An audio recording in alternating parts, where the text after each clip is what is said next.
29 surgeries, 29 pints of blood. I died twice. This is my story.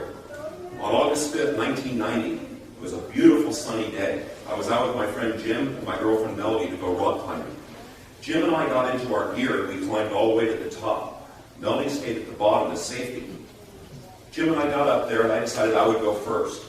I came down about 15 feet and I looked down and I could see Melody below. 85 feet below me, the adrenaline was really pumping. I turned back to the mountain to start rappelling down, and then all of a sudden, my rope let go. Wham! I hit the bottom with such a force, I died instantly. My girlfriend Melody picked me up in her arms and started pushing on my chest, screaming at me, "Breathe! Mickey, breathe!" I'm sure it was the screaming. I hated when she screamed at me. I woke up in such pain through my entire body. Next thing I know, I'm being lifted into a basket going up to a helicopter. The next thing I know, I'm in a brightly lit room, people moving around me, prodding me, poking me, hurting me. I went into a surgery with 4 teams of surgeons for 12 hours trying to save my life. When it was over, the head surgeon came out and spoke to my family. He said, "I'm sorry, he has so many internal injuries in his body that he's not going to make it. You need to make arrangements." My family was devastated by the news. They knew if there was any way to survive, I would. I would never give up. I'm very stubborn. I was fighting for my life. They kept pumping morphine into me because of the pain, and it caused me to be in and out of hallucinations. They told my family, although I was still alive, they wanted to go ahead and continue with the surgeries. So they started doing more surgeries, but they said it's going to get worse before it gets better, and it did. My kidneys shut down, I had 104 fever, and I was not allowed to have any water at all.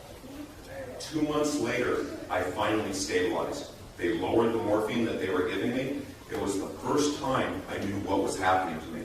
I could talk to my girlfriend, talk to my family, and the surgeon. I didn't know what happened. I've been in a dream state. They told me, although I had survived under all odds, that I would be paralyzed from the waist down. I would be confined to this wheelchair for the rest of my life. I was furious. This chair? How am I supposed to get into my house? It has stairs. How am I supposed to take care of my family? My job, I'm a plumbing contractor. How am I supposed to do this?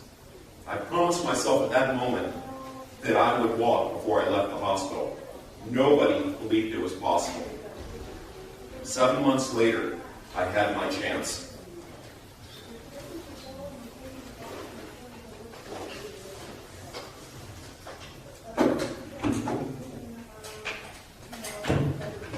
I stood there in the parallel bars, waiting. 7 months I was waiting for this moment. And when I went to move my leg, I tried as hard as I could, and nothing would happen. I tried the other one, and nothing.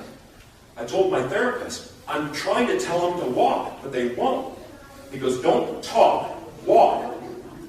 I took every bit of anger and frustration I had in my body, and I just forced it, and I finally got my foot to start moving, and then my other foot, and I kept moving.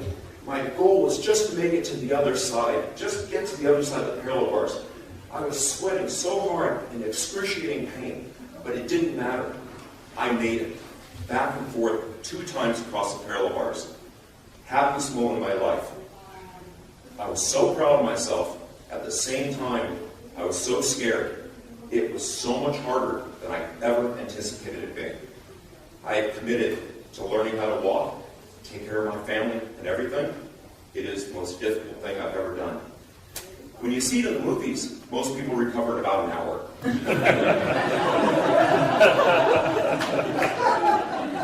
I hoped. But the main thing I did was I kept doing therapy. I kept trying. When I got home, I started to want to feel normal. So I offered to do the dishes, the laundry. I don't know what I was thinking. I asked my girlfriend, Melody, could you please reach that cup for me? She said, if you try to reach it and you can't, I will get it for you. So I'm thinking, all right. So I'm walking over. God, I hate her. And I went to reach for the cup. I was bent over, unable to stand up straight. And I was so determined and so angry that I just stretched my body, and I stretched it beyond its ability. And I was able to reach that cup. I couldn't believe it.